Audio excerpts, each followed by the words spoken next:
FYI lang mga mamshi, lahat po ng suot ni Neneng Marikit ay DIY lang. Even the floats ay DIY lang po natin. Lahat po yan ay sariling gawa natin and sariling design lang po natin. Yung kanyang headdress po ay para galing lang yan sa lumang headband. Then nilagyan ko siya ng styro. Bumili lang ako ng shells na worth 20 pesos. Then idinikit-dikit ko lang dyan. May sariling design. Bahala ka na kung anong gusto kong design dyan. And yung corals din dyan ay DIY ko lang. Nagtunaw lang ako dyan ng glue stick. Then kinorte ko lang siya ng pa-corals para naman mas maganda siyang tignan. And mas mura kasi pag ganyan. Yung bato naman na ginamit ko dyan is nakuha namin yan sa dagat. Nag-swimming kami last year. Laruan niya ni Iya actually. Hiniram ko muna sa kanya kasi gagamitin naman niya para dagdag ganda lang. Yan, ganyan lang. Ito naman sa kanyang bra is made from Eva foam. Nag-drawing lang ako dyan ng huggies shells and then ginupit ko. Nilagyan ko lang sa gilid para hindi kita yung loob niya. Plus, dinikitan ko lang ng mga sequence and mga konting bato-bato na palamuti para mas shiny siyang tignan and mas maganda siyang tignan. And yung sa tail naman niya is gumamit lang ako dyan ng lumang leggings ko. Kinuha ko yung isang part ng legs. Yun yung sinukat ko sa kanya kung gaano kahaba.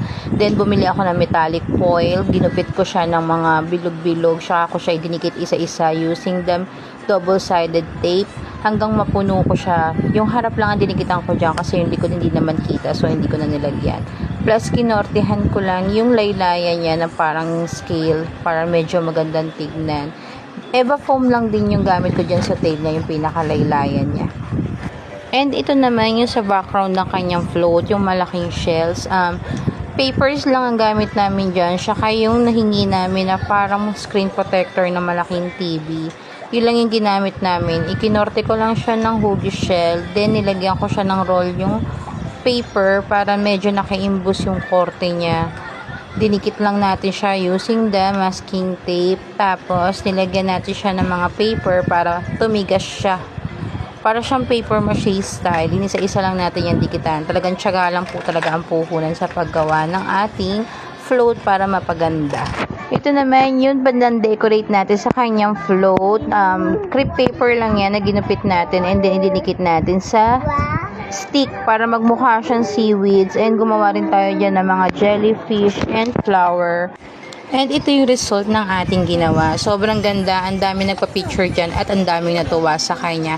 And ito yung kinalabasan niya. Sobrang colorful, sobrang attractive tignan. At hindi naman natin na-expect na tayo ang nanalo dahil talagang napakadaming nangarir dyan. Sobrang madami rin magagandang costume pero tayo ang napili. Syempre, nadala rin kasi ng ating model yung kanyang costume. Kaya talaga namang character na character siya dyan. So, yun lang. Thank you for watching and please don't forget to subscribe. Thank you!